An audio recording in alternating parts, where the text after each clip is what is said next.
Magandang araw mga ka-Watermax. For today's video, ipapakita ko sa inyo ang 1 tonner at 2 tonner na ice machine namin dito sa Watermax Enterprises.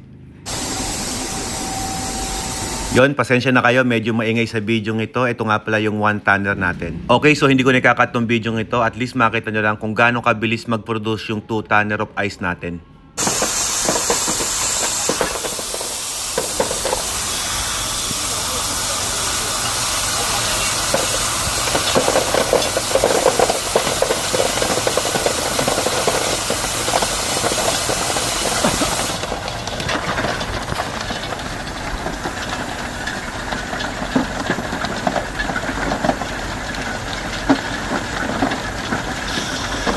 Sa mga gustong magnegosyo ng yelo, welcome po sa Pambansang Tubig. At syempre, Pambansang Yelo na rin ang Watermax Enterprises. Kaya kung ayaw mong masayang ang pinag-ipunan mo ng ilang taon, ilagay mo yan sa tamang makinarya pagdating sa negosyo. Mag-invest sa good quality water. Dahil pag quality ang tubig, sigurado, good quality rin ang yelo. Watermax is a multi-awarded company with 18 years experience pagdating sa industriya. Kaya hindi ka magkakamali. Oh, hindi ko namamalayan. Puno na pala yung dalawang banyera natin.